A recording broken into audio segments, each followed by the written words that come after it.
Hello, everyone. This reset today, I just want you to listen and take a good look at the images that you see on the screen. I've been thinking a lot about Easter and the disciples and the central image and idea of our faith, which is resurrection. And I've been thinking about the time that we very often forget, and that's the time between Jesus' crucifixion on that Friday afternoon and him being taken down off the cross, and his body being laid in the tomb, and the time that we celebrate at Easter on a Sunday morning.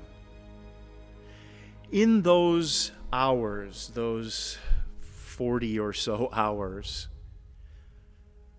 in our modern times, we often forget that. We go to Good Friday service and we say, oh, this is terrible, and then we sort of go on about our business, and then we come back on Sunday morning and celebrate and say, isn't this wonderful, wonderful, wonderful? But we don't give a whole lot of attention to the time in between. Our creeds, our Apostles' Creed, our Nicene Creed say that in that time he descended into death, or he descended into hell. But we don't think a whole lot about it. We think that Jesus is the one who bore that for us. But I've been thinking about that time and that hell, and how it is playing out today, not just in our country, but really even right here at Trinity. We are in an in-between time. COVID, for the most part, has done its damage. It has separated us. It has, in some ways, crucified us. It has changed everything.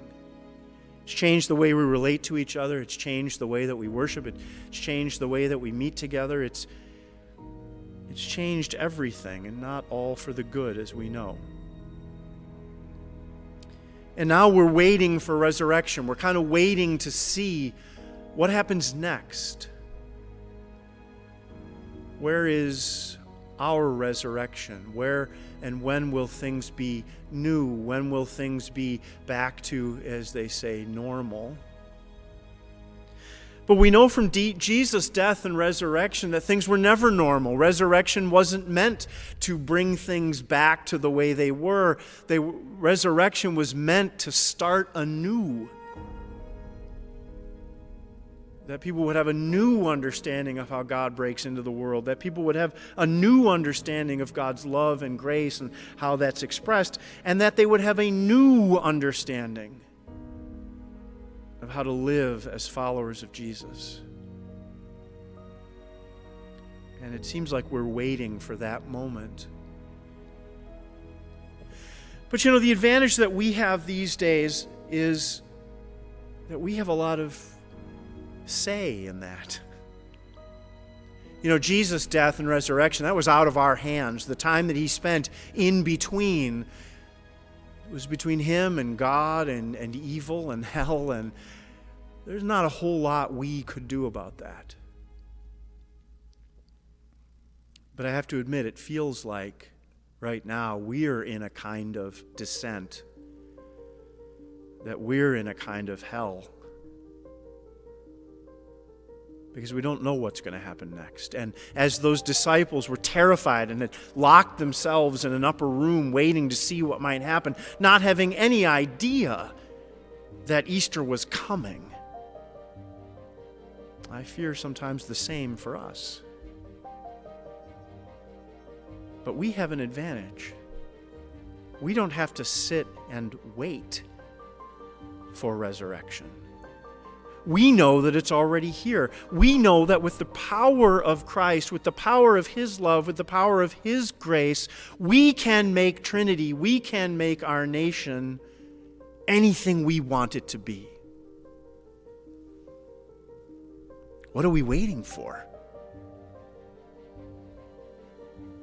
if we're just waiting to see if people will come back to the pews on a Sunday morning, if we're waiting to see if people will increase their participation in the life of our congregation, if we're just waiting, we are going to wait for a long time. Now's the time to act.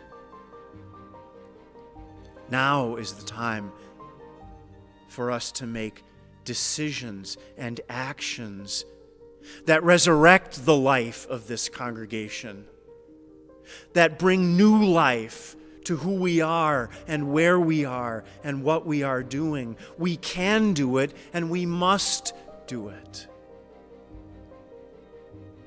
If you've been paying attention to the calendar, you'll know that the day in which this Reset video is being released is the 21st anniversary of September 11th, 2001.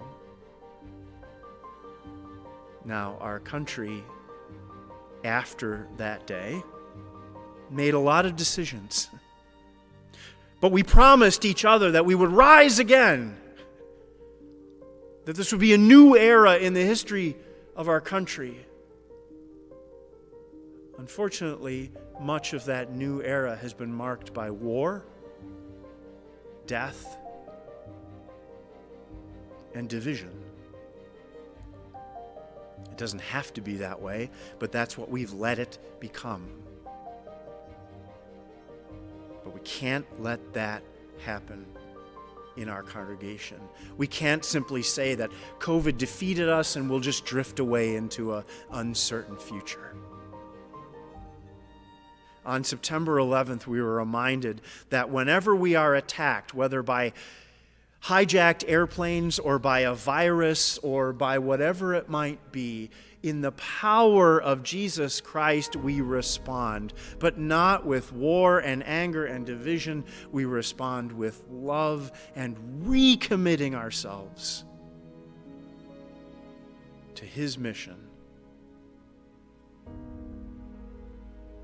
Folks, resurrection is in our midst every day.